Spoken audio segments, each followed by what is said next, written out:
Thank you for joining us tonight. Tonight we have the Department of Politics and International Relations, in conjunction with the International Relations Association, is proud to present a panel discussion called Confronting ISIL, Policy Challenges and Considerations. My name is Derek Basacchio. I'm the president of the International Relations Association, and I will be moderating this discussion. This discussion is focused on the United States' approach to ISIL and the Iraq and Syria situation in general. Now, here to give you a quick background on that situation is Nicholas Glavin, one of the vice presidents of the International Relations Association. Thank you, Nick.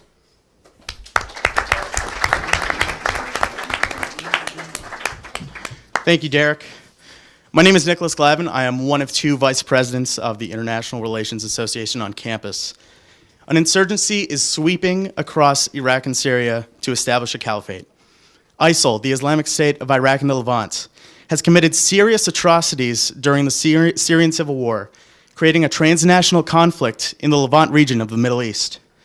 In the summer of 2014, ISIL captured much of the Iraqi army's equipment, ranging from tanks and Humvees to small arms and heavy artillery, all donated by the United States government after an 8-year-long occupation. Now heavily armed and not facing much resistance on the ground, ISIL seeks to impose their warped view of Islam on minorities throughout the Levant, with the risk of foreign fighters becoming radicalized and returning to the countries of origin. On the eve of the 13th anniversary of the September 11th attacks, United States President Barack Obama announced an expanded mission of American-led airstrikes. With an international coalition of over 50 countries, the United States will be entering its next phase in the global war on terror, which is the subject of tonight's panel. I thank you for your turnout and for your panel. Thank you. Thank you.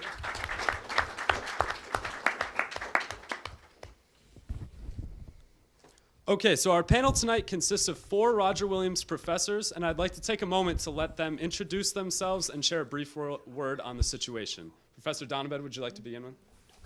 Sure. Thank you, Derek. Thank you, everyone. Thank you for being here. My name is Sargon Donabed. I am an assistant professor of history here at Roger Williams University, and I'm assuming I was asked to be here because my area of focus is the Middle East, and specifically I focus on Iraq, and I do a lot with minorities in the entire region of the Middle East, from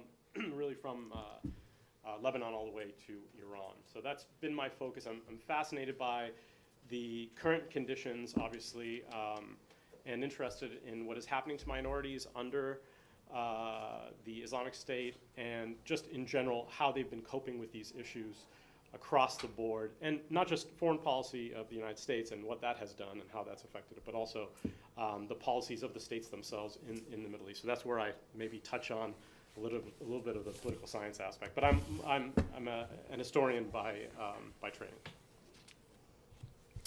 I'm Professor Kugler, Kugler, International Relations, Political Economy, also at Roger Williams University, Politics and International Relations Department. Most of my work has been on political development, economic development, FDI flows, but I've also have a couple publications on economic and political recovery after major conflicts. So that's why I'm here. I'm Annika Hagley. I'm an assistant professor in the Department of International Relations and Politics. I'm here for the American side of things. I do Congress, the presidency, also touch on political geography, comparatively speaking, so it's my area of expertise. I'm Joseph Roberts, Associate Professor of Politics and International Relations. My specialty is Middle Eastern politics, really looking at social protest movements and computer-mediated communications as a mechanism for circumventing the power of the state. Thank you, professors. The International Relations Association has selected a series of student-submitted questions to raise tonight. Afterwards, we'll have a question and answer session for anyone in the audience wishing to ask the panelists a question regarding tonight's topic. So let's begin. Our first question is a question that a lot of Americans have been wondering as they've been watching this situation unfold. To put it simply, after leaving in 2011, panelists, why is the United States in Iraq again? Go with the big one. You want to do it, sorry? No, please, go ahead. I'll suggest the United States is in Iraq today because we have historically screwed up everything we have done in the region since practically time immemorial. I want to go there, yes. The hyperbole is strong. I want to go there, yes. The United States has consistently intervened in the region in pursuit of geopolitical interests, economic interests, and our most current conflagration in the region in Iraq, beginning in 2003, was misguided, uninformed, and as we played out a decade plus of conflict in Iraq, we didn't have a clear exit strategy. We didn't have a clear set of policies. We didn't have a clear mechanism of what we wanted and what we expected Iraq to look like post U.S. intervention. We tried to make things as we went along, and that never goes well.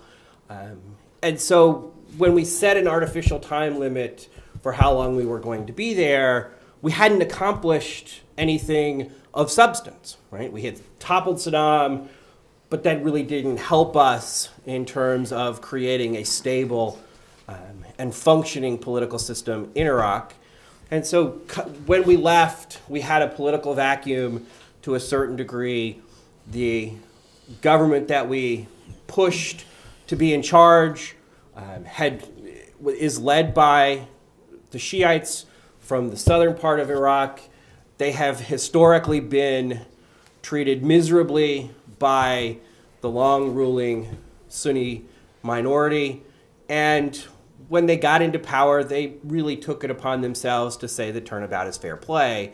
And that's what's bred ISIS, or ISIL, or Islamic State, whichever lingo we happen to be using at any given point in time.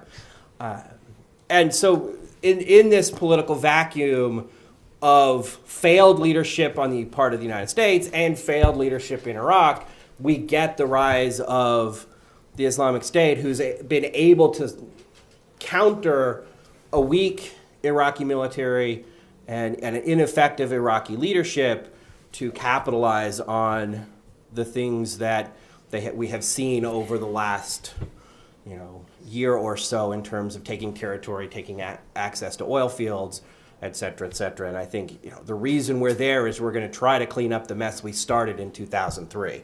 We're probably not going to do so well with that, but. That was a long answer. Sorry. Thank you, Professor. Would anybody else like to share? Shorter answer.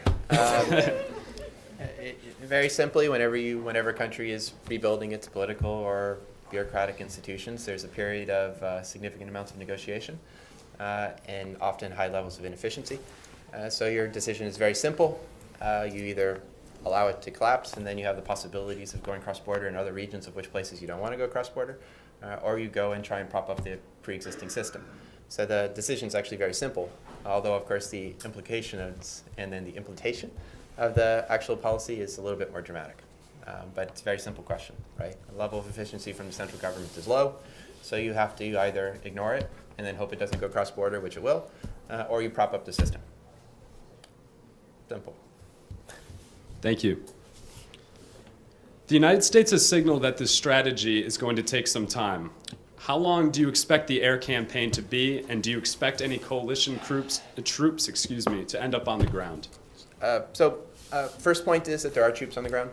You have 1,400 some odd troops in Iraq currently, although most of them are sitting down at Baghdad around the embassy. You know you have special forces in Kurdistan. You probably have special forces in northern Iraq. So the whole troops on the ground thing is, I think, more of a political decision where you're trying to minimize public pressure. But if you're flying over it, on the ground seems to be a little bit of a pedantic difference as far as I'm concerned. So whether or not, the bigger question is you have lots of troops on the ground as opposed to the ones you already have on the ground. I would say, there's 3 phases to airstrikes. One is to take out infrastructure, the other is to take out regime strongholds, and the last one is to take out the fighters themselves. So there's going to be, this isn't going to be over quickly. They're just going to keep doing it until they see some kind of progress on that front. As Tad says, we have special forces on the ground, and it is a political decision to not say that. I don't think we'll see a large-scale invasion of Marines and etc. Just because it's not really appropriate kind of warfare for what they're trying to do there.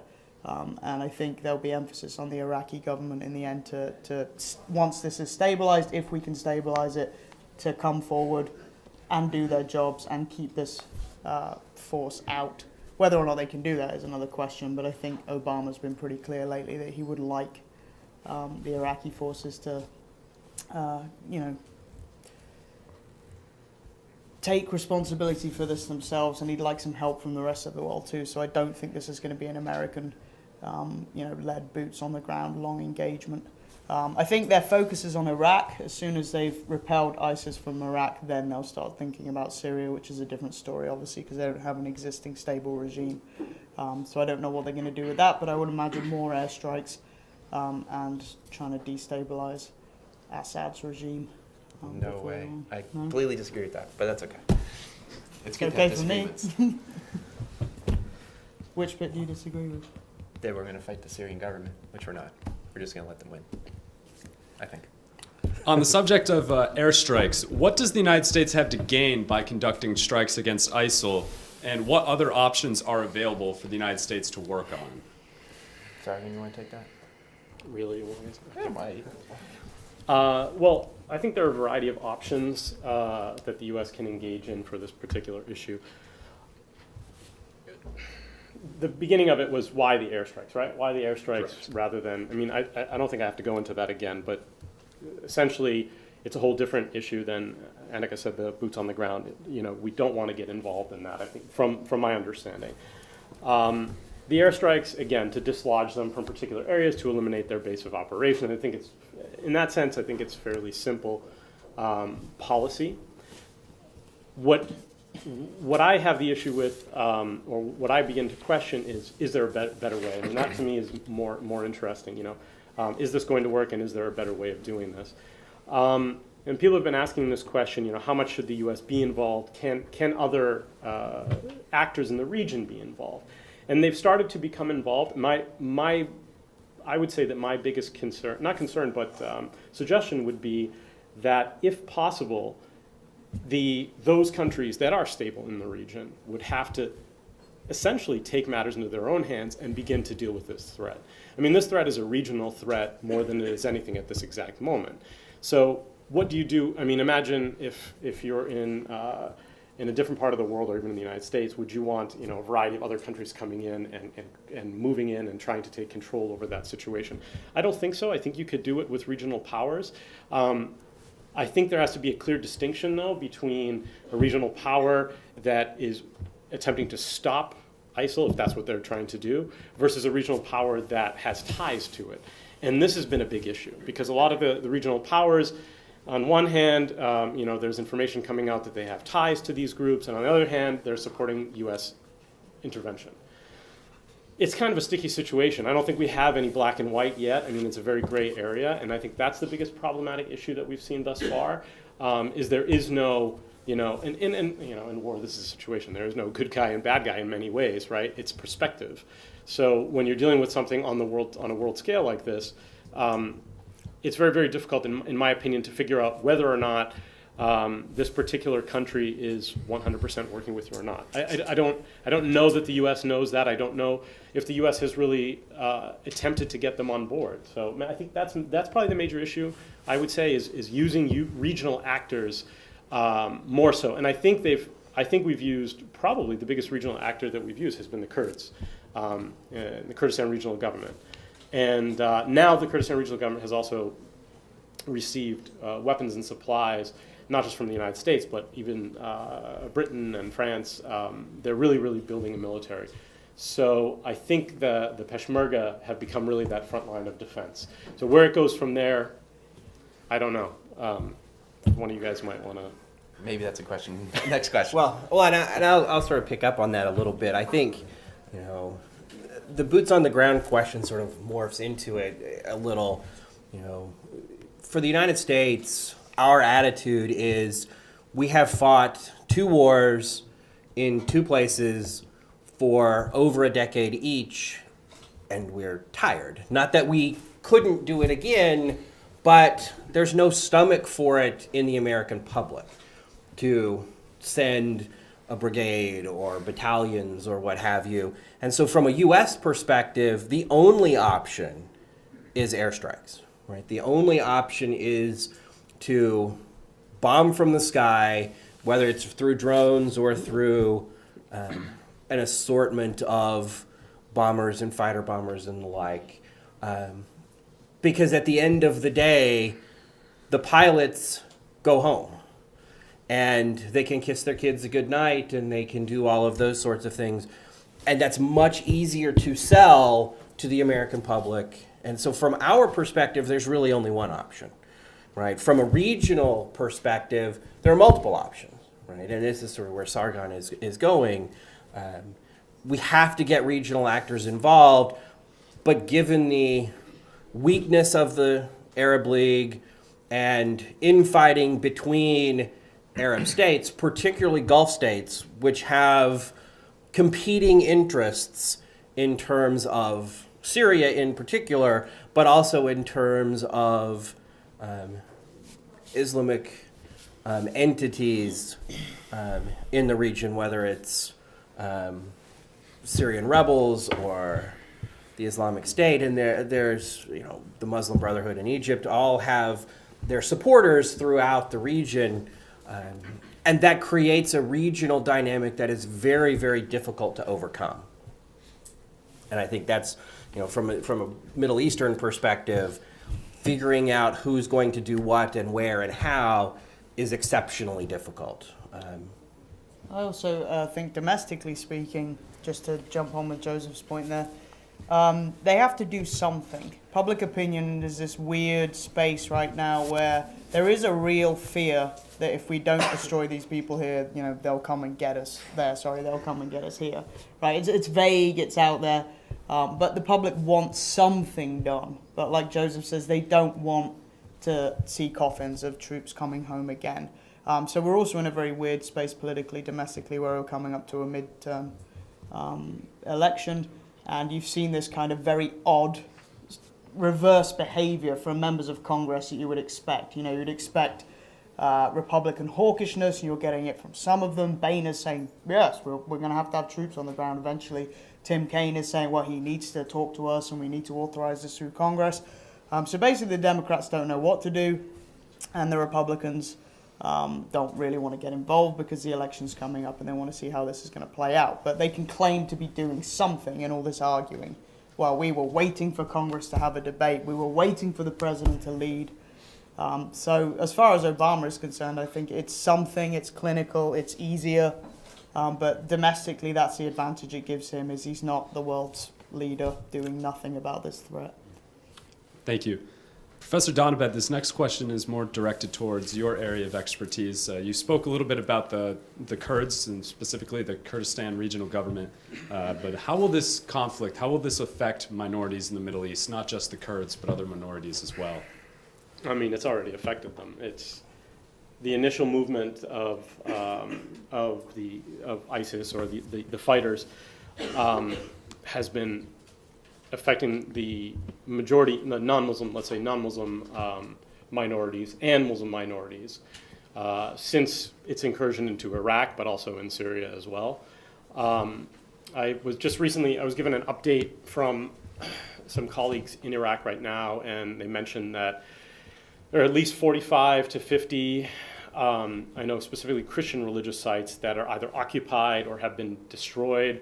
On a daily basis, things like ancient Mesopotamian antiquities, ancient kings or gods, goddesses, cuneiform inscriptions, things like that, either in Syria and Iraq, have been destroyed. They're, literally pulled down and have been destroyed. So it's a huge issue. The whole issue of cultural heritage and heritage destruction has been hugely problematic. I mean, we don't really know what to do about it. And it's not something that's changed since the original Iraq war. I mean, since 2003, if anyone knows the story of, I've spoken about Donnie George, who's passed away a few years ago, but was the former director of the Iraq Museum. And I mean, he basically stayed in the Iraq Museum trying to force robbers and looters out.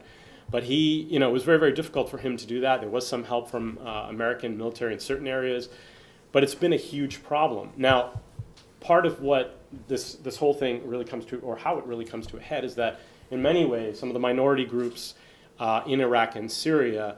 So especially if we're talking about non-Muslim minorities, one of the biggest issues has been this connection to the ancient past. So if you either lose the ancient past or the modern cultural heritage, right, or the people are displaced. I mean, most of the Assyrians in Mosul were displaced. All the Christians had N's for Nasara. Maybe you guys have seen the Arabic letter Nun that was put on people's doors, which designated them as Christian, not Nasrani, which is a term for Nazarene, and therefore Christian. So they were forced out of their homes in Mosul. Most of the Nineveh Plain region, which is predominantly Assyrian Christian, most people have fled, and some have tried to return to their villages, some have returned, some have not. It's been a huge problem. And then, of course, with the Yazidis, who have little, if no protection at all under the general Islamic law, they're not considered Ahl al-Kitab. They're not considered people of the book in a sense. I mean, there's a little bit of gray area there. And what has happened is the Yazidis, who are mostly in northern Iraq and Jabal Sinjar, and in certain other villages, many of you have heard this story, and I don't want to go into it, but I mean, they were forced into the mountains and have had to deal with complete and utter physical destruction. They've been targeted by ISIS for just wholesale killing, for women and children taken into slavery. It's absolutely abysmal, and they're running to different places, and they don't really know where to go. But the treatment of minorities thus far, and in an unstable region, has been horrendous. So we don't really know where that's going. IDPs have increased tenfold. I wish I had something more positive to say, but if anyone else would like to say something. You're right on point. Bad. Last year, the United States considered bombing Syrian President Bashar al-Assad following his alleged use of chemical weapons. Now the United States is considering bombing a rival of President Assad's. And is Currently, yes. As we speak, right? What does this new campaign mean for the Assad government? It means you're going to win. That's what it means. And if you're besieging a city, Aleppo, and you have government forces on one side, and you have this range of people on the other side, and we're blowing up on people on the other side, that means we're helping Assad win. I mean, I struggle to understand the difficulties. And by the way, we're very specifically not hitting Syrian governmental forces. And they're not shooting at us, as far as I know. Well, they have some. I would say yet. I don't think they have. They've actually, as far as I know, they've turned off their anti-aircraft weaponry as we're flying with our cool F-22 stealth planes. But they're also not shooting at them. Yeah. Well, there has been some reports of Assad governments using our cover and sort of targeting based on our cover, and then sort of retaliating when we call them on it. I think what you're seeing, and sort of the essence of the question is, we're making a deal with the devil. I mean, and both sides are bad. The Assad government gives every dentist everywhere all of the reputation they earn. I mean, He was a dentist. Was he a dentist? Assad, yes, Assad is a dentist.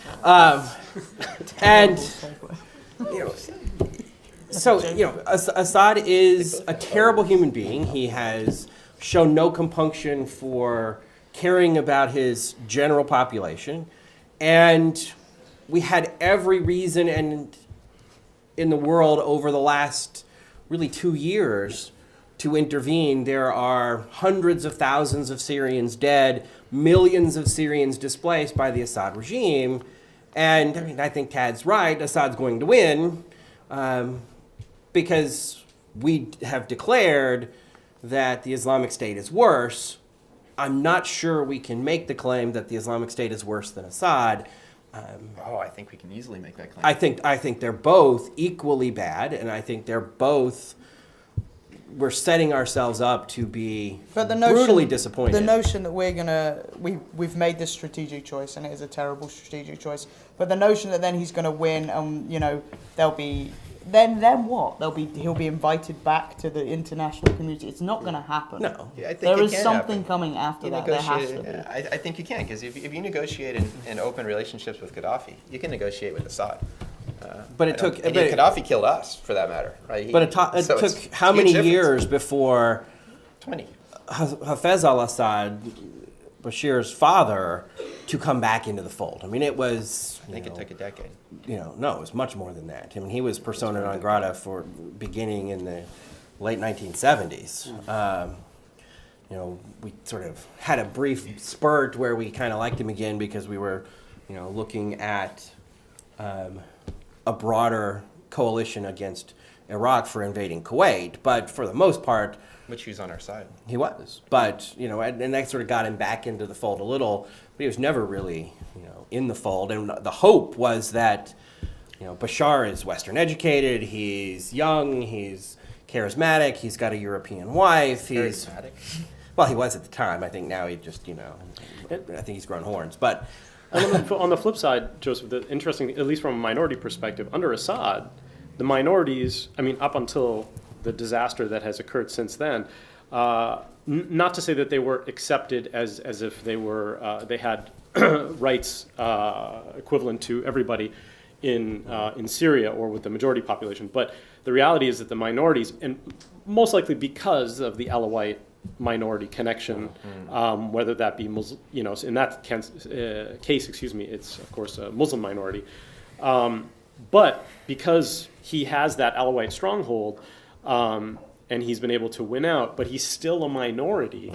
Many of the minorities, regardless, across the board, generally, if you look at the numbers, they were treated better under him than under the current situation. So it's there are some minorities that have been anti-regime, some organizations, but predominantly, I'll say almost all the Christian churches have been pro-regime. In the existing conflict, and most of it is because of stability issues. Yeah. Do you want in instability, everything deteriorates and it becomes a disaster for them, because you don't know whether who's going to come in. If it's not, at least if it's the government, it's the government. But if it's the government and 80 other regional actors that are non-governmental actors, you never know who's going to come in and ask you to walk out of your house. So it's a really difficult situation, I think, in Syria. In addition to strikes in Syria against ISIL, the United States has targeted other groups as well. What are your thoughts on the United States expanding strikes to include al-Nusra Front and an al-Qaeda cell within it called the Khorasan Group? Same. It's even more of an issue at that point, because best of my knowledge, those are the guys that are most effective against the Assad regime. But they're also, as far as I know, very publicly pro-Al-Qaeda units with black flags that say Al-Qaeda on it. So if you're going to blow up those guys, you're going to blow up them as well. But you're also taking out the only guys that were reasonably militarily effective. Well, no, at least in Syria that's true. I think in Iraq, the only ones that have been really effective are the Peshmerga, the Kurds. That's we're not blowing up Peshmerga. But I think you're They're right. Close American allies. And the Iranians. God, yeah. In a sense, I think this may be the wisest part of our policy of bombings, because they're the strongest forces in Syria besides the Islamic State, other than the Syrian government at least. And by weakening them, as well as the Islamic State, once the Islamic State is defeated, or we're assuming it is defeated, then those are also weakened so that they can't step into that vacuum and become, an even larger threat. And it goes back to, we're sort of playing fast and loose here. We're picking a side that we really don't want to pick. We've refused to pick for a couple of years, but now we've sort of been backed into a corner, and we're picking a team we don't really want to, but we have to. Part of the United States' strategy for Syria, in addition to the airstrikes, is to step up assistance to what's called moderate Syrian rebels, some of whom openly work alongside the al-Nusra Front. They've stated as much. What are the risks from doing this? The risks are obvious, right? Which is also why we have a tendency to say this and not do it. So the French are arming people, the Saudis are arming people, Qatar is arming people, Iran is is arming people, but we haven't because we can't vet them. So we can say it now, but we're still trying to vet people, and the vets are bad because the people that are effective are the guys we don't really want to have guns. So this moderate people are like you hope that they exist, but I haven't seen any evidence they exist. People who know things probably might change that, but that's your problem fundamentally. Well, and that's a problem for every president that's going to come now after Obama is, again, if you trace back everything every president does in their term and then walk it forward 20 years, it's presidents mopping up after presidents and decisions and buying arms and selling arms. So, yeah, we're sowing the seeds for something else in 4 or 5 administrations or maybe even sooner. It's not good, but again, like Joseph says, what do? Do we let this happen? Do we worry about 20 years from now? We're reaping the actions of years before now, so it's a terrible, terrible decision to have to make. Go for it. Okay, this is switching tracks a little bit. This is looking more at the coalition that is to assist the United States now. Countries like Israel and Iran are distinctly outside of the coalition. What role do they still play in this conflict? So the Iranians are in it. Because what are the elite Republican Guard called again? The Qatar Brigades? Can't remember what they're called. The elite special forces for Iran. Revolutionary Guard? No, the really hard right Quds ones. Force? Thank you. They're in northern Iraq now, and we know it. The head of the general, the most prestigious, most skilled Iranian general that exists is in the middle of Iraq right now, leading Iraqi forces. So you are organizing with them, and then you pretend you're not, and then you are. So the Iranians are certainly there, unquestionably. The Israelis aren't, because the Israelis have other things to do. But the Iranians are there. You know it. Everyone knows it. We just pretend they're not. Well, I mean, it's again, you have to pay a certain degree of lip service to, political realities. The United States can't come out and say, yes, we would love to align ourselves with Iran, because we still have, ongoing dilemmas with Iran. Israel's not going to get involved simply for the fact that if they do, it's going to get progressively worse or exponentially worse than it is now. That creates it a significantly larger problem. It pulls the interest into other parts of the Middle East even more so than it already is. Israel has the strongest military in the region. And the Turks. But we don't want them in because we don't want to exacerbate the larger Arab-Israeli conflict, and this only makes it. If Israel steps in, it only makes it worse. That's why they were excluded from the coalition in 1991 when Iraq invaded Kuwait, because they didn't want to deal with the ramifications of that. Probably the smartest thing that we could do. And as far as our Western allies, I think the approach that we've taken in the Middle East in terms of don't ask for Libya, ask Congress the first time for Syria, don't ask on the second time, rely on this authorization that was previously given, has led to this very shattered coalition where you look at Great Britain and the Prime Minister is asking Parliament and bringing it back, and they're saying no. And then everybody else is not sure when to step up and when to step down. So they're seeing, America go in and do these things in the past, and they've been with them, and now they're seeing this forward, back. And I think it's having this effect, which is really shattering this usual coalition that might ordinarily be there behind America. So that's not good. Does the conflict in all, and including the current approach to it, does the conflict suggest that the Western state model is not the ideal form of governance for the Middle East, the Western nation-state model? No. And no. Because if anything, it says that a stable, centralized government with ability to efficiently implement policies makes it so that crazy religious people don't kill you. And that's, if anything, it just shows that the answer to it is the Iraqi government increasing its capacity. So it re-supports the idea that the nation state is the principal means to retain peace for a population. A legitimate government, presumably. I would say also it's the ability to have dialogue with a variety of segments of its people. That's been a big issue. In my classes, I deal a lot with Michael Mann's work, and I very much like his distinction between what we tend to have a lot of in the Middle East is this, and we do it as in those of us studying outside of the Middle East, and the Middle East does it as well to us, is this not just simply this simplistic sense of otherization. It's beyond that. It's a sense of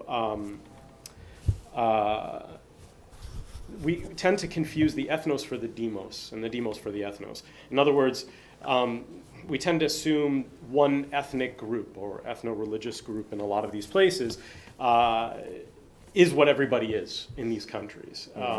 And that's hugely problematic. I mean, in most of these places, you're dealing with thousands and thousands of years of culture, and you're dealing with a variety of different communities. It's not, and part of it is the language that's used. I mean, one of the biggest issues is that I still deal with this on a regular basis is, Sunni, Shia, and Kurd. That's what makes up Iraq. And why are you using two religious designations and an ethnic one? Very good point. And we deal with this on a regular basis. I mean, now, to go to specifically to Iraq and or to Syria, that was the biggest issue for Maliki, was not being able to dialogue, not being able to bring in, and that was what he was criticized for most, with the Sunnis.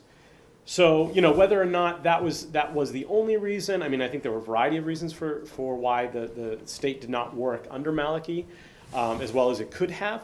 But yes, absolutely, the non-incorporation of other entities is a huge problem in a place that we're trying to create into a monolithic entity that does not exist.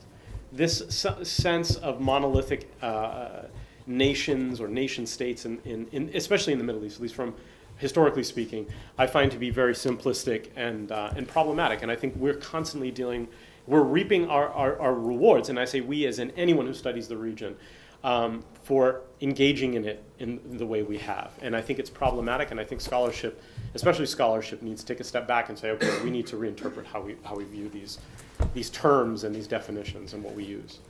Well, and I'll sort of put my political science lecturer hat on. When is it off? Throwing it out. Fair enough. But it goes back to our classic understanding of what do we mean by state, right? And when we talk in international politics about state, nation isn't part of it, right? Nations are distinct from states, right? Nations are cultural and religious and other ordered entities. States are political organizations that govern over a defined area and the people who reside within it, right? You can look on a map and you can see the lines of a state. Nations transcend states for the most part, right? We can talk about the Muslim nation, we can talk about Sunnis, we can talk about Shiites, we can talk about Kurds, we can talk about a whole host of nations that are relevant regionally that transcend state borders, right? We don't talk about pure nation states wherein the nation is wholly subsumed within the boundaries of a state. There are very, very, very few nation states in the world, right, where the nation is co-located with the state. And so, this notion of the Western nation state, the notion of a Western state is fine. Kurds want statehood. They want to become an independent entity. They want recognition of their status as a state with the United Nations and all of the various international organizations. The Palestinians want to be a state, right? This is part of that process. They don't necessarily and aren't necessarily going to be nation states in that more, nuanced sense of the definition. So, complicated. Sounds good. I like that question. Kind of branching off of that, ISIL's spread has erased borders that were in place since the Sykes-Picot Agreement almost a century ago. Is some form of union not necessarily headed by ISIL, but on that type of direction that transcends across the Levant Is that foreseeable? No. So do you believe that the Sykes-Picot borders will be Yeah. essentially replaced? Maybe you have some minor modifications to the Syrians, but yeah, I don't. Yeah, the existing states are not going to give up their state boundaries. Right? No, Jordan is not going to be part of some larger entity. The Jordanian government and the Jordanian king wants to be in charge. The Syrians want to be in charge of Syria. I mean, go back into the 1950s and the Pan-Arab Union. You couldn't get Egypt, Syria, and Iraq to agree to create a larger Arab entity because neither of the three actors was willing to let any of the other actors have any more power or say than anyone else, right? And you're going to see the same thing play out in some sort of trans-Levantian union. It isn't going to happen, right? I mean, you're not going to see states giving up sovereignty, giving up their power and control. Just out of curiosity, I don't know how we're discussing it, but are we thinking of the Trans-Levant Union as an IS union, or are we thinking of it as other state? I think they were doing either or both. Yeah, I mean, the thing about it is that this is old politics, right? Pan-Slavic unions, Pan-American unions, but sometimes they work, right? All of a sudden, Italy exists, right, for that very same reason. So I suppose there's always the possibility that you get like the Arabic version of Giuseppe Garibaldi, and he has a green cloak as opposed to a red cloak, and he unifies the Levants. So it's not like countries are created in stone. I mean, there's like 192 countries in the world. Basically, half of them haven't been more than 30 years. So countries are constantly being created, and so the possibility of union is always there, although reasonably unlikely. But the tendency for new countries is that they carve ever smaller pieces, not lump together. That's true. Right. Look at Yugoslavia. It has broken apart. The Czech and the Slovak Republic have broken apart. Sudan has broken apart, et cetera, et cetera. I mean, there's a long list. It's usually harder to go in the opposite direction, but it has happened, right? Germany was created, Italy was created. So it certainly isn't like it can't happen. And the theory has been around for quite some time. There's this sort of Levantine connection. Even prior to the Pan-Arab identity of the Levantine Union, you have Antun Saadet's version of Qawmi Suriyin, like Syrian nationalism, which was not Arab at all. I mean, it was sort of looking at the ancient peoples of Syria. It sort of disqualified the Arabs as a part of that. But it was this sense of the connection of Bilad al-Sham, right? The land of, I mean, literally Sham is in Damascus, but really greater Syria, right? So the idea has been there throughout history, or not throughout history, but in periods throughout history, you see that idea. I'm sure you'll see it again as an idea, but politically speaking, that's a different situation. Yeah, they're very popular. There's all sorts of these guys. Should we throw it out there? Yeah. When do we want to get questions from the people? We have they're kind of looking at us, and I'm like, let's throw it out there. We have one more student submitted one, and then I believe we go till 6:30. Well, let's get some Q&A. We can start the Q&A early. Well, they're getting a little tired. If you guys want to dodge, you can last look at the question, eyes. that's What's the last question? All right, get it to us. After a 13-year NATO-led campaign in Afghanistan, what factors continue to cause radical Islam to spread? Are there political and what political economic factors that are impeding development in these regions of the world? Not historical? It's you guys. Oh, come on. The historic. I can shy away from that. Large chunks of the field are basically historians, right? All are welcome. So, the simplistic answer is that when you're not necessarily sure what your future is, you have a tendency to go for the radical option. So things that are high risk have a tendency to be more popular when alternatives like jobs and long-term marriages and growth is less likely. That being said, tendency to go back down when things start getting a little bit more stable, but which is a kind of there's a problem there, right? There's a causal relationship problem, is that you have to have stability to have the growth. So you have to have stability to have the growth, and you're unstable. That's always been your fundamental problem. But risk acceptance is, and belief, right? Well, yeah, I mean, I think the key here is, frustration, anger, discontent, a history of, 50, almost 60 years of failed policies by Lots of people. lots of people. But here I'm throwing the Arabs under the bus here. Right? You know, the Arab governments have failed for the most part, Except the Jordanians. politically and economically, to develop a holistic approach to develop holistically. That the idea is that you want everyone in society to move up the proverbial ladder. You're still going to have income inequality and some of those kinds of things. That's the reality. That's just the way things are. But you want to see a consistent set of policies that lift the entirety of the state economically and politically. You want to have stable political institutions, stable economic institutions that are, and what you see in the Middle East is, other than the oil industry, you don't see a whole lot of success for economic development across the board, and you've had 50 or 60 years of secular nationalist policies, right, that have not worked, or at least not worked to the degree that citizens want it to work. And so what you're seeing, I think, is if what we've seen hasn't worked, let's go to the other extreme and see if that will work. And realistically, it's not. I mean, the reality is, when you govern, you have to govern for the people. And it sounds cliched in a sense, where here's political scientists talking, about democracy and governing for the people.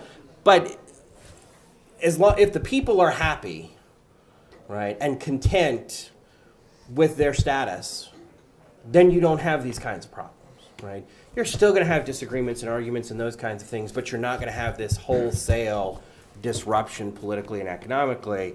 And I think ultimately, as if you look at Hamas in Gaza, you look at the Muslim Brotherhood in Egypt, you had Islamist entities in power, and they didn't do much either. Now, admittedly, they have had very little time to do it, and there are other factors at play. But if you go full on the Islamic side of things, that's going to alienate segments of the population, and it's going to alienate segments of the economy. You're not going to grow dramatically that way either. So the middle path is the path to approach. Just getting them to reach that point is I think, the difficult part. As a small part of this is also how America behaves, right, and how the Western allies behave in terms of, it's not a great part of it, but it's a small part of it. It doesn't help that we're killing Pakistani civilians in these drone strikes. It doesn't help. Guantanamo Bay did not help. It didn't help when we were talking about this global war on terror, which Obama has refused to call it that since he took office. So we have a somewhat small but still responsible. And it's always important to remember that the vast majority of places, including places that had a significant amount of difficulties, are peaceful, stable, growing places with stable democracies. Basically all of Latin America is stable democracy, free press, freedom of vote, freedom of speech, and basically all of them were military dictatorships back in the late 80s, including some of them were very aggressive. Most of East Asia or West Asia and East Asia and South Asia were also very aggressive military dictatorships, Indonesia being a good example, and they're a free and fair democracy with an incredibly diverse population that's economically growing and just had a presidential election. Right? South Korea was an agricultural military dictatorship all the way into the early 80s. So the vast majority of countries that live under very, very similar systems that you would see in Syria or Iraq or prior to Iraq are doing fine. A couple decades later, admittedly, but are doing fine. So it's not like the Middle East is cursed. If Indonesians can do it, anybody in the Middle East can do it. Or South Koreans do it, anybody in the Middle East can do it, frankly. Or the Chileans, or the Brazilians, onward down the line. So it's not like you're cursed from history.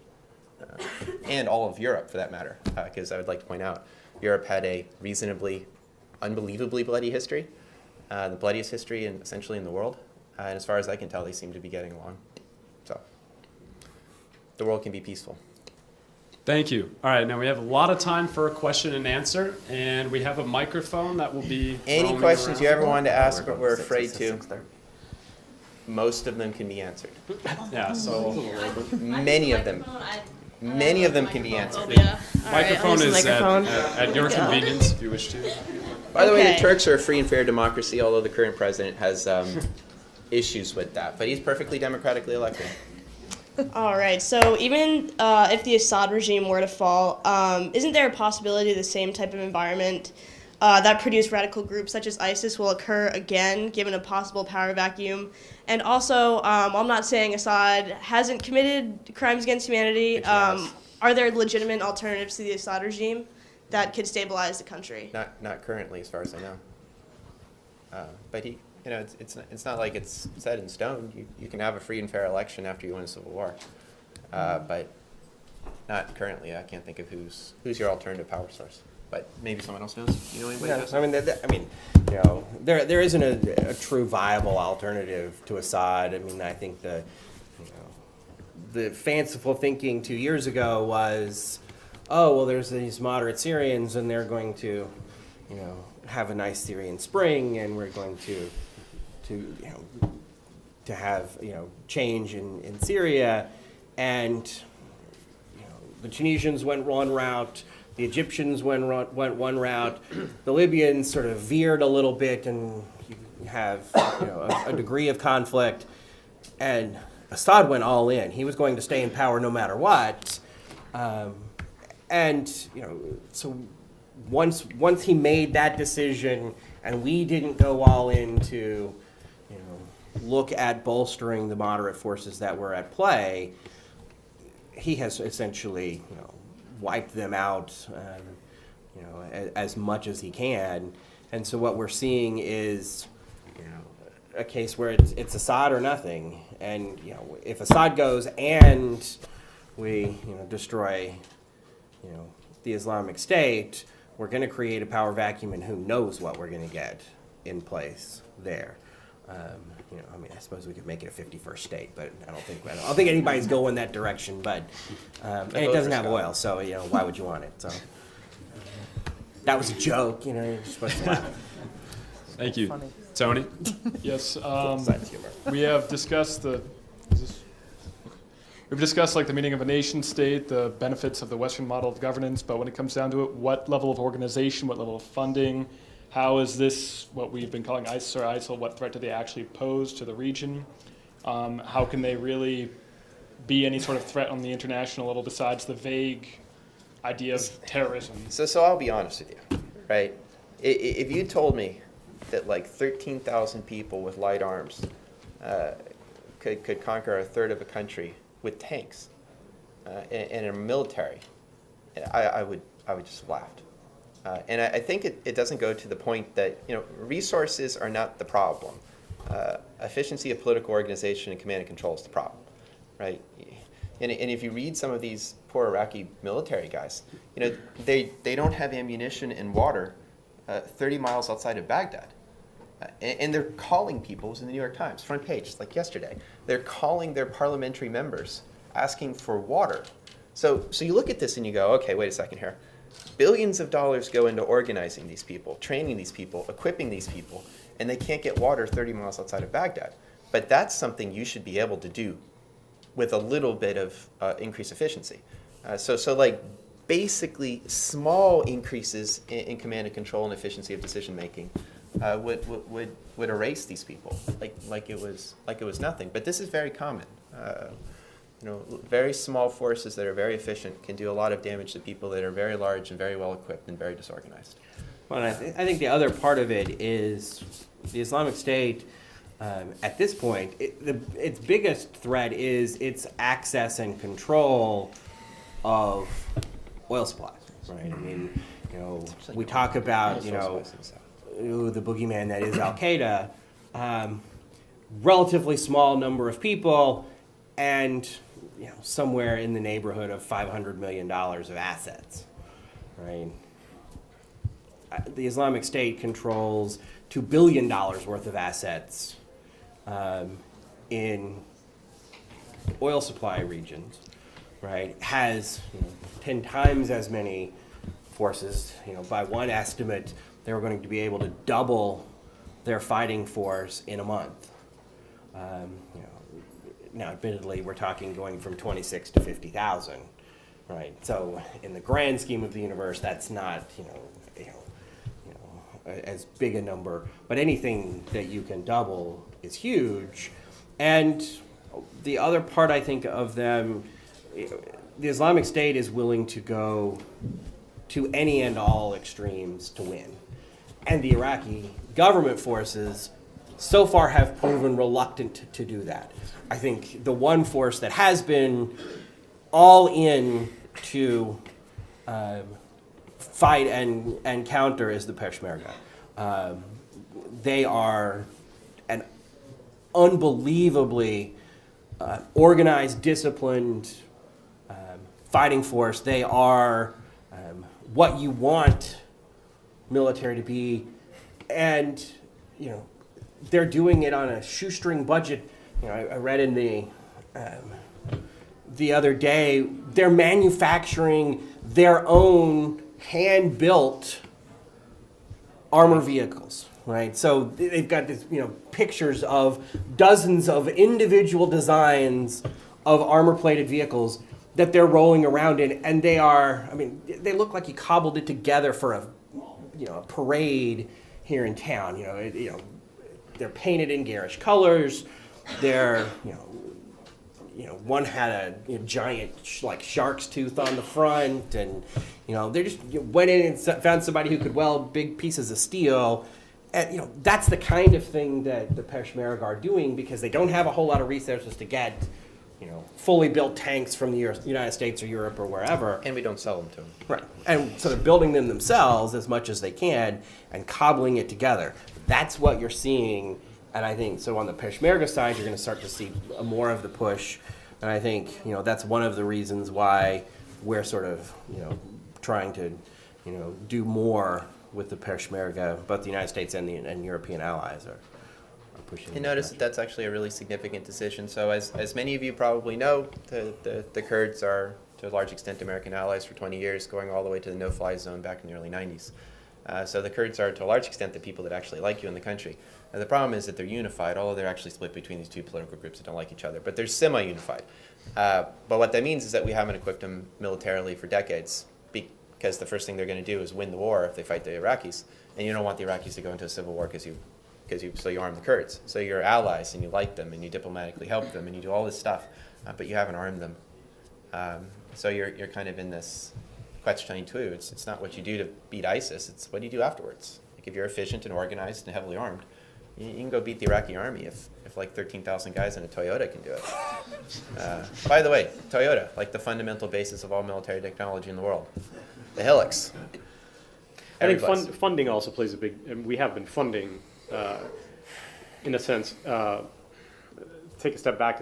The United States and many other countries have funded the Kurds since the 1960s. So it's not as if there hasn't been some precursor to this. So I think we have to recall that as well, is that this is many years in the making. When you guys were talking about breaking down of states or this new conglomerate of states, and then I noticed one of the possible questions about the Kurdish independence movement, I thought to myself, I wonder if someone's going to ask that one, because that's an interesting question as to what may happen. Yeah. But it's all sorts of fun stuff. The current Turkish government has a semi-alliance with the northern Iraqi Kurdish state. You have this kind of peace treaty with the Turkish Kurds. So they're kind of pushing for an end to a 90-year-old conflict at this point. So it's somewhat of a success story, which is a good point. Break it out. So since we have this strong desire to oust ISIS from Iraq, which is now uncharacteristically under Shia rule, given that scenario, how do you think it's going to affect our relations with Iran and Saudi Arabia? Oh, so there's this old conspiracy theory, which Joseph might be able to expand upon in the old days. That if you thought of the Middle East, politically we have a tendency to talk about it incorrectly. That there's only three major countries that matter in the Middle East. There's Egypt, there's Turkey, and then there's Iran. In the old days, notice who your three allies were. The Turks, which are a member of NATO, Iran, which is under the Shah, was a close American ally, And then Egypt, depending upon who was actually in power at the time, was kind of American ally, not American ally, then American ally. So you had the three major ones, and everyone else was secondary. Because the Saudis are nice and they're oil exporters, but they have no actual projectional power, because they have money and they don't have people. And the Israelis, you like them, but they don't have any real projectional power, although they also have weapons of which we're not supposed to admit they have. The issue with this is that the Iranians, we had a difficulty with them for 30 years now.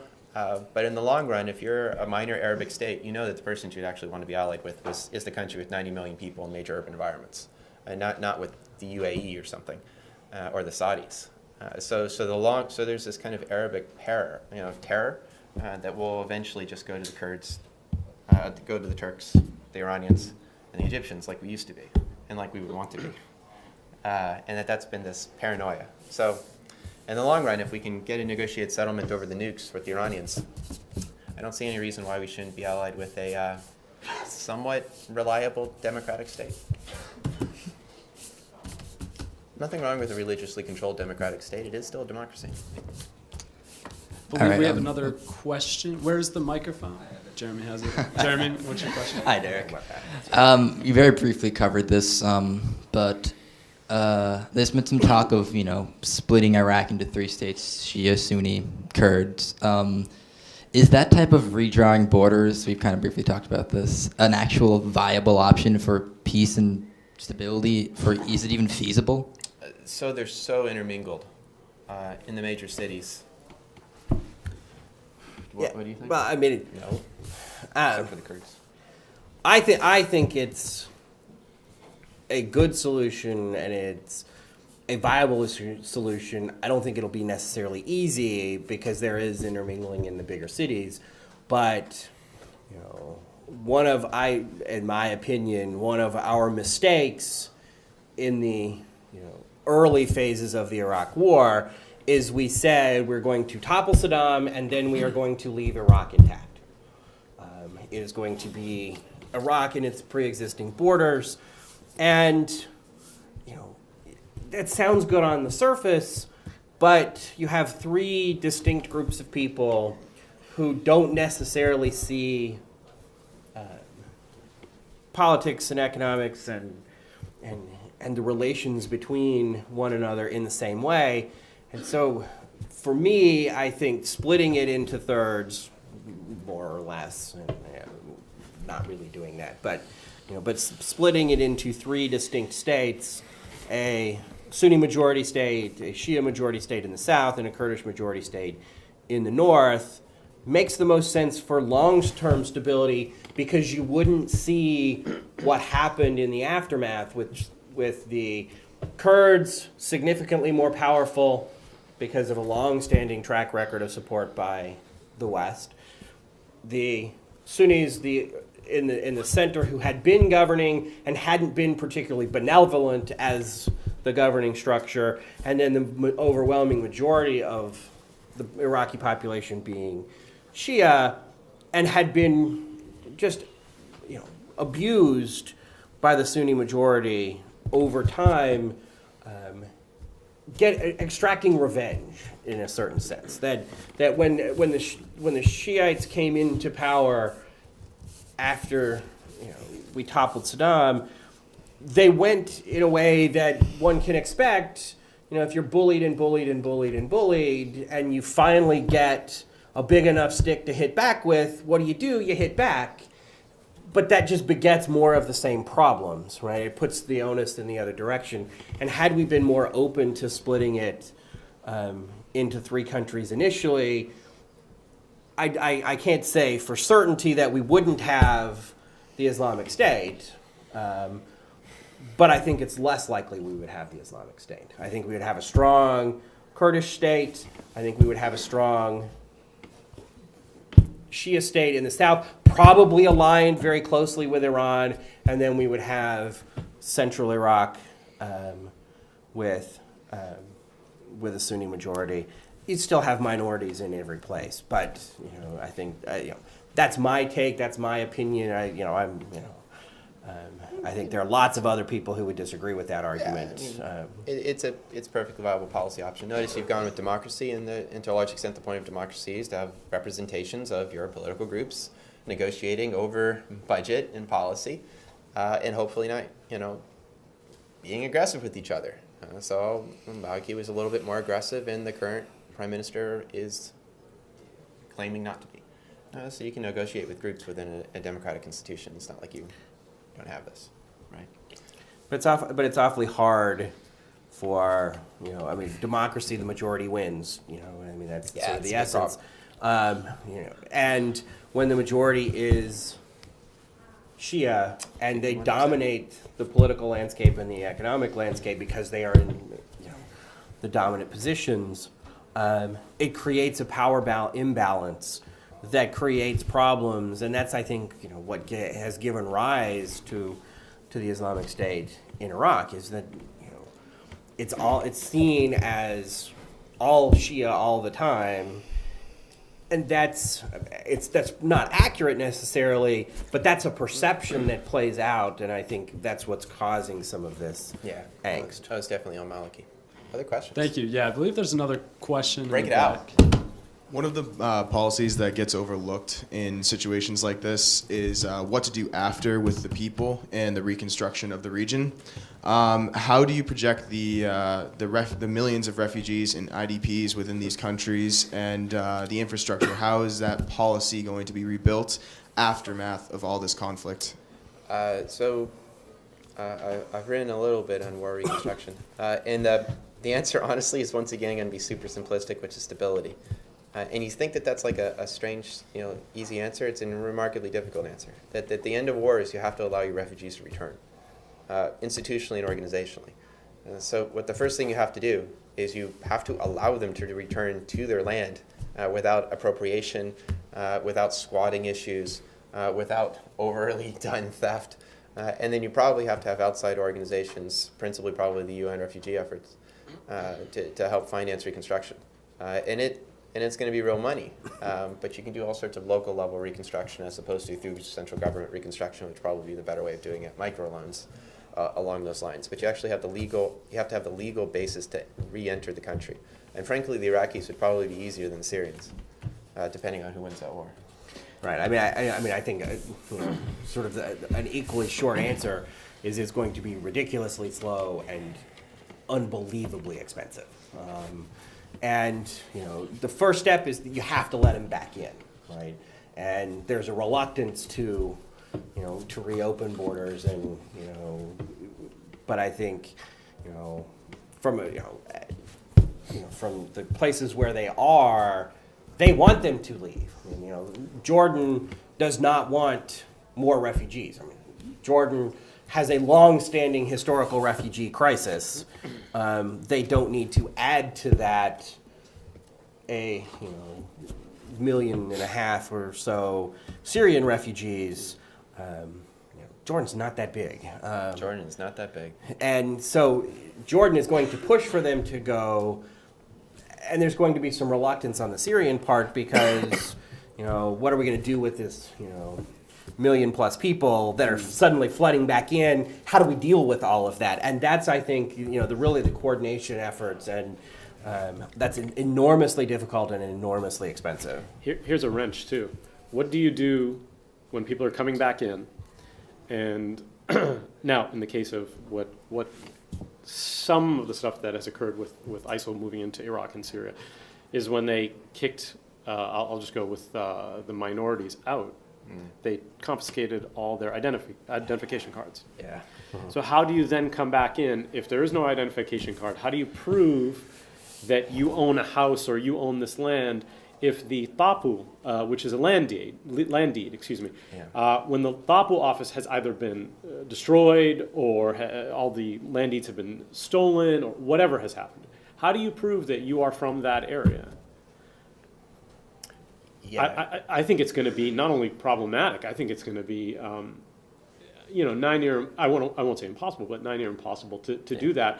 You're going to have so many people left out of this, and it's going to. It already has, and I think it will absolutely continue to cause complete demographic change and shifting in all these areas.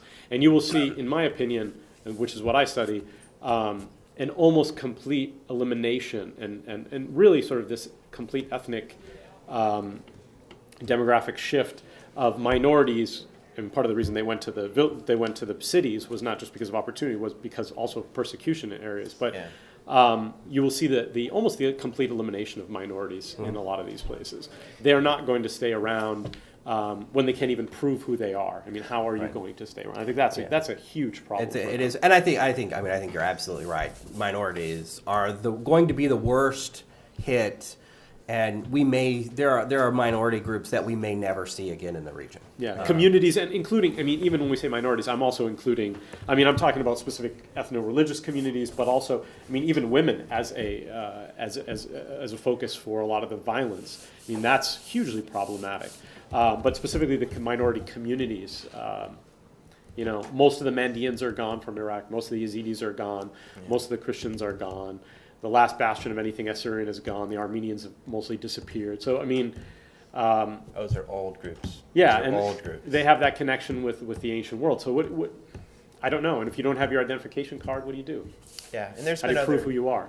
That's the bureaucracy. You never underestimate. The ability to say that house is yours is enormous.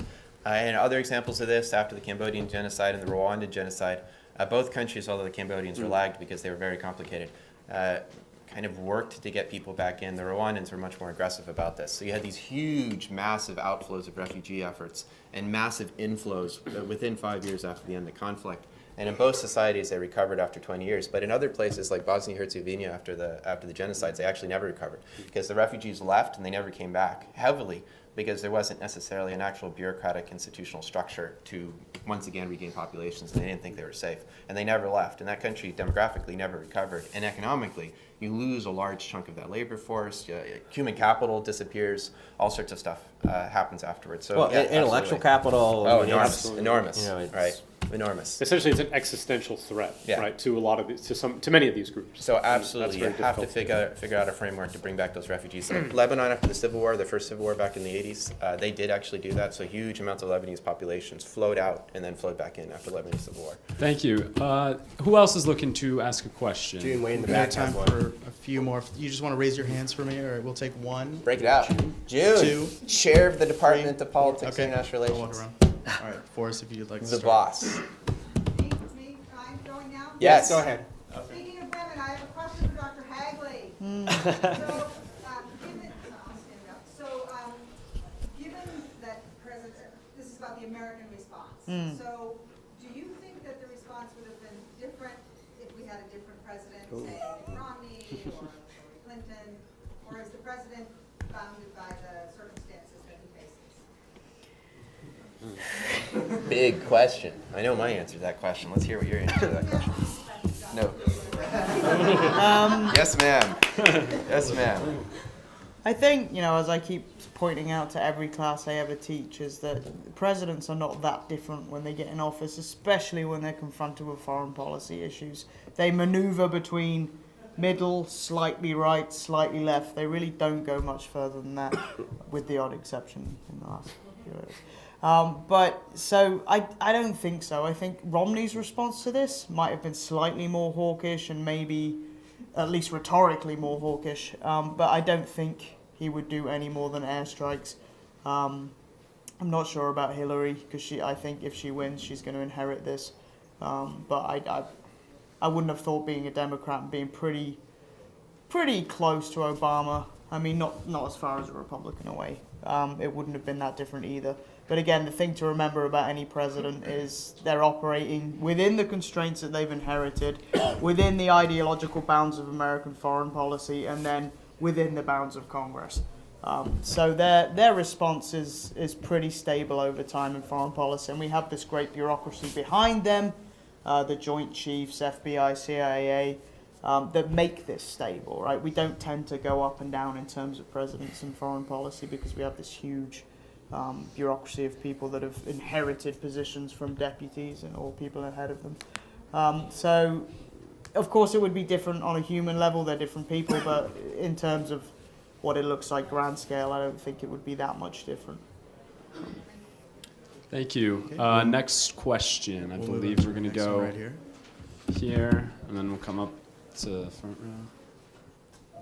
Yeah, then we'll go this way. Okay, so there's been a lot of like abroad kind of stuff. On the more domestic level, there's been a lot of talk from certain news agencies about the domestic threat posed by ISIS, and a lot of, outcry from the not so educated population about Overly dramatic way of putting it. okay, well, whatever, about what threat, if any, ISIS might pose to the U.S. at home, and I thought it might be interesting to hear. I think the most interesting thing I saw last week was this alleged beheading of this work person, and immediately it was just, I'm like, okay, I don't want to get semantics about killing somebody, but was it a beheading? Was it a slit? Yes, it was a beheading. Take a head off. But it was immediately sort of, jumping on that thing, and clearly it could be, but this guy's clearly crazy, and perhaps not particularly related to ISIS. So I think there's definitely a pending hysterical response to anything that happens that might have something to do with being beheaded. But as far as a threat from ISIS goes, zero. Yeah. Right. I suppose there's a 0.0001% chance that ISIS is going to attack us in Bristol.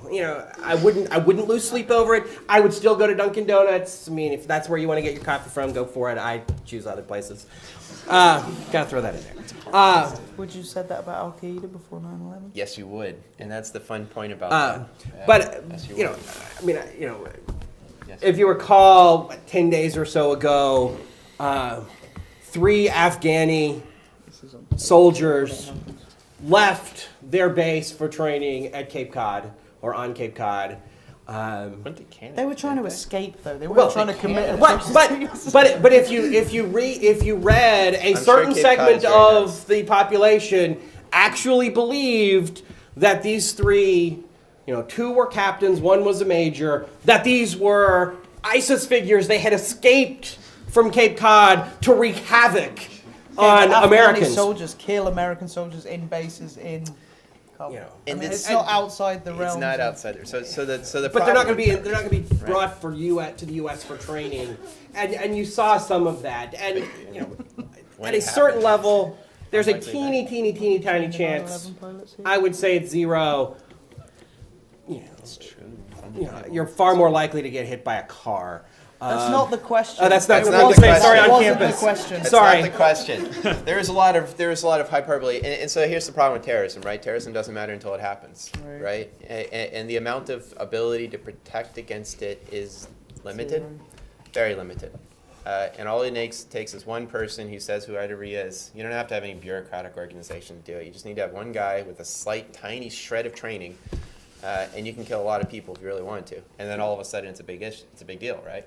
But so how do you stop one guy with a tiny bit of training doing something really bad? And you don't need that much training, and the equipment can be found in a really good chemistry lab someplace. And not to be overly dramatic about this, but there's lots of examples, right? Shoe bomber, he couldn't light a stupid match. The dude who almost tried to blow up the Times Square had a freaking car bomb in Times Square, and he couldn't detonate it. And then I think he dropped his wallet, but I'm not actually fundamentally. You have to go look that up, right? He had the guy on the plane who set fire to his underwear and burnt his genitals. This is not exactly, and those are all facts, right? There's not argument to that. So you look at that and you go, on one hand, it didn't happen. On the other hand, like 180 people aren't dead because he couldn't light a match on a plane. And all of us get to take off our shoes every time we go on a plane. But we don't have to take off our underwear, thank God. Well, now we get like the cool, like not so great radio. It's radio waves now. It's not X-waves now that like see underneath you, and you're a cartoon figure on a screen. The thing about I grew up with the terrorist threat constantly, and the thing about it is, it's easy to say don't worry, go about your business, but you just have to.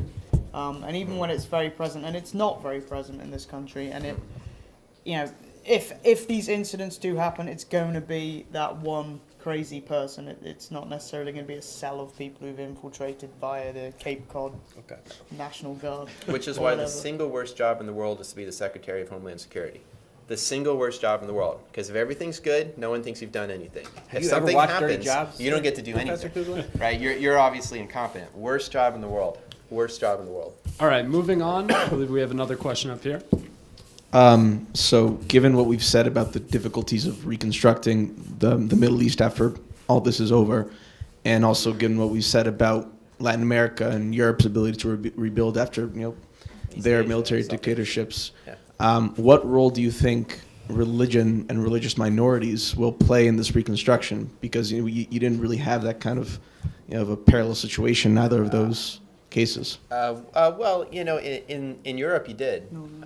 You certainly had kind of aggressive genocidal attacks against minority populations in multiple major European wars. And in some of them, they never came back. So the Holocaust, probably the classic example, obviously the most horrific. That population never returned to Belarus, Ukraine, and Poland. They either went to the United States, they went to Israel, they went to Latin America, and they never returned. And that what you saw was actually the decline, the rapid decline in the diversity of Central European states after the war. But that was also exacerbated by the communists not letting you go back in the first place. So you do actually have this kind of problem that aggressive attacks against minority populations mean they often leave, and they don't necessarily return. So you actually kind of have to woo them. And then have institutional protection, and then actually enforce the institutional protection. Well, and not just address have it the in the atrocities Constitution. in the first place, right? Yeah. South Africa was Yeah. pretty good. This Northern Ireland was the same as Yeah. they said. You have to open dialogue. Yep. You have to raise the economic standards to a point where people can't attach that to religion anymore, and then you need to have dialogue about the religious differences, which could be quite difficult in this situation. Absolutely. And Rwanda, which, by the way, super complicated political system, kind of a military dictatorship, but they had a very aggressive Truth and Reconciliation Commission. They put people in jail for 20 years. And then what they also started to do is to bring people that they had charged and convicted for genocide, that's what you got charged for, back into the home villages. And you had to have this acceptance by the people who they hadn't killed from the people who tried to. And that is not what I would think of as a particularly easy process.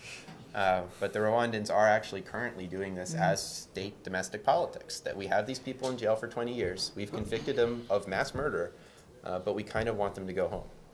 And that's not just a legal change. That's also very much like, do you let this guy move in next door, right? So it's a very complicated process. But people do this, right? People do this. I would say there's one distinction too, though. And I don't know how much this will play into it or has it played into it, but the distinction between at least in the case of Europe, you're also talking about essentially a post-scientific revolution, Reformation, postmodern, almost a postmodern entity or variety of entities that you're dealing with. Not all of them, but at the very least, you're dealing with a large segment that has become secularized, let's say, okay? But in the Middle East, that's a different question. I don't know what, I'm thinking about it now as you guys are talking about this, and that popped into my mind. I thought to myself, well, from the European perspective, the issue of the secular identity I think is much more prevalent. I don't know. You definitely don't. It doesn't work quite the same way in the Middle East. I think we always tend to think that if something necessarily works in one place, it's automatically going to work in another place. It could. I'm not saying can't, but I'm saying that there are other issues that need to be addressed, and I don't know. Do you guys think that may be an I think issue? you touched on something important. Comparatively speaking, Islam is relatively young, right? And if you think about, founded in 622, and do the math, and it's 1,400 years or so. That's a long time, but it's not 2,000 for Christianity. And what was happening in Christianity 1,400 years in, right? You started to see some of that shift in the 11 to 1500, 1100 to 1500, 1600 in Christianity, and you started to see that fundamental shift to a different understanding of faith and religion. And I'm not saying that Islam is going to follow the exact same trajectory, but it is relatively young compared to Christianity today. And it's, in a sense, it's unfair to say, to compare Islam at 1400 with Christianity at, 2100, at 2000. Yes, Islam, is a 21st century religion, in that sense, we have Muslims today who are, 21st century Muslims, but one of the dilemmas I think that you see in the Islamic community is how do you reconcile the faith with increasing modernization, increasing push for secularization?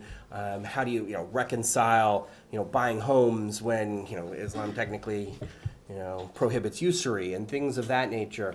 And so reconciling some of these religious things with modern life is an ongoing process, and give Islam some time and space to navigate how it's going to react to these kinds of Joseph, things. I think one thing that I can say about that, though, is they would be absolutely necessary to do two things. One, if you want a pluralistic society, you need to have them. Otherwise, it becomes, you're just going to eventually get some sort of another monolithic, broad sweep identity in the region, or in these particular regions. So they're necessary for that. And essentially, because of that, they're also the litmus test of how a society is going to function, in my opinion. If the treatment of minorities is better and they're included, there's some sense of inclusion in political life and societal life, and there's not second, third, fourth class citizenship in the sense, right? Regardless of where it is, Middle East or elsewhere, then I think you can actually say, okay, this society is growing, it's changing, not necessarily, it doesn't have to be a linear progress, but the sense that things are changing, right? So they become that litmus test for the treatment of people in general, for human rights and issues like that. I mean, in the West, in many ways, and now I've been doing stuff with my class on animal rights. I mean, that's a question that happens here on a regular basis, and the litmus test is used, for that. How do we treat our animals in society? That's the litmus test for how positive or how well a society is situated. So I think that the minorities in this case are extremely important because they will play that role of the test to see in many ways how well that new society can function. So I think they are necessary in that sense. Or at least we can look at them as that's a reason that we could argue that they could be necessary to these future states. We only have a few minutes left. I would like to at least get another question in before we end this We panel. do have two short questions right here, and that will conclude our panel. We'll start with the first one. Do you think the U.S. airstrikes on Syria was due to more of a international politics as having an obligation to intervene, or more of domestic politics of pleasing the people?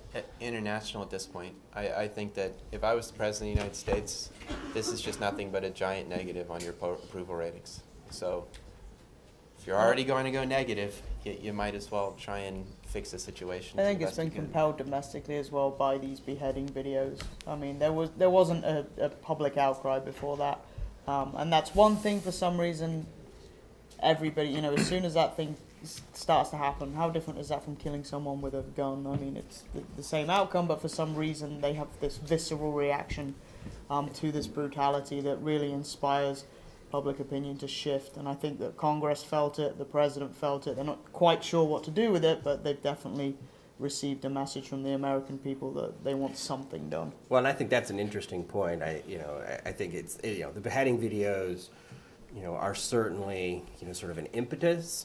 But my question is, how many people actually saw them? How many watched them? Who would want to watch them for God's sake? Right. Did you really? Jeez. How many? Has anybody in the room watched either one of them? Oh, heck no. 3, 4, 5, 6. I did. I figured I had to watch them because I have to talk about them in class. But well, and how long will that last is another question, right? You've had this visceral reaction. It's one thing to have it. It's one thing to say you must do something, and then when they start doing something, it's another to maintain support for that action. So I'm not sure, when they run out of hostages to behead, that public can always opinion, get more hostages. Well, you can always get more, but again, and even after the third or fourth beheading, it becomes a little, they've done it again, right? But so how many, how you can sustain that is another question. It's such a political disaster. If think about these guys, they're supposed to be so good in their social networking. They have Instagram accounts and Twitter and Facebook, and they're all slick with their marketing. And then they do the one thing that a major politician in a major country couldn't ignore. Like, they should have just kept their head down and been like, we will never do anything against a Western state, ever. And then try and get public support to go and bomb them. Try and do that. because it's not like going back to Iraq is hugely popular in the American population. This is not exactly what you want to do as a president right now. Not now. That moves us to our last question. Yeah. Disaster. This is pretty hypothetical, but if the violence dies down in the Middle East, which it should inevitably, and regardless of whether there's Iraq and Syria as they are, or if they split into different countries, if Assyrians and Armenians return to the area, do you think there'll be a place for them? Or do you think they'll kind of be confronted with the same prejudice that they've always been faced with in the area? How does it usually work in politics, guys? If Do we see that commonality anywhere else? If you sit on a government, you have to force them to start speaking nice. So if anything, this might double us down to go back into Iraq politically. Because politically, we kind of wanted to cut it out as much as possible. But now you're actually really paying attention to what that central government is doing. And they're saying the right things. The central government in Iraq is very much saying that we are going to engage beyond our major political groups into these other guys to try to keep the country together. And I mean, that's true. But it goes back to an earlier point we made that it really is essential that the new governments that come out of this conflict have to be aggressive at allowing groups, minority groups, back into the country. They have to be very aggressive at reassimilating them into the larger social and political construct. And if they fail to do that, minority groups will not return. And how they go about that process is going to be essential. I mean, I think you see it a little bit in Rwanda. They've been very aggressive at bringing people back in and trying to rectify the wrongs. If we see that in Iraq and Syria, then I think there's a real possibility. If we don't see it, I think the chances, approaching zero. I won't say zero, but approaching it. And I would say it also depends on how you bring them back. Remember, this is also, a lot of these groups have gone through periods of assimilatory processes, and I'm talking about like ethno-assimilatory processes. So you have many of them were painted with a large swath of Arabization, Turkification. Currently, you have sort of like the undertones of that happening in the KRG region. So, do you bring them back and do they just become religious minorities? So do they just become Kurdistani Christians? Do they become just Iraqi Christians? Are they Syrian Christians? Or do they have their ethnic designation as well? I mean, that's a huge issue. And over the past 40, 50 years, not even counting this current crisis, that's changed many identities wholeheartedly. So, where people exist, where they see themselves, how they see themselves fitting into society is hugely problematic. So I think it's going to take a good amount of time and redefinition of how people are viewed by the majority, how these minorities are viewed by the majority. But there needs to be that open, that sort of handout to say, okay, who are you? What are you? You want to come? You want to be part of this? You and I are partners in this, in the sense of whatever the majority group and the minority group need to have that partnership. If it doesn't exist, then no, they won't. And in most cases, I think many of the minority groups will live in diaspora, and they will stay there. It's simpler and assimilate into whatever the majority populations are. Yeah, and not to, although that was such a good ending right there. And there's lots of this. There's large Armenian groups in the United States, as we all know, Assyrian groups in the United States, as we all know.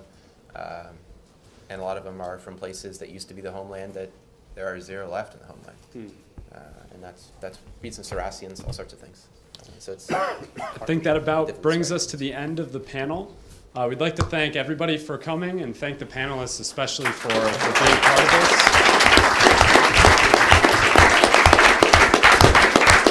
Polish diaspora, Jewish Polish diaspora, Ruthians. That's fantastic. Right. Have a good night, everyone. Thank you very much.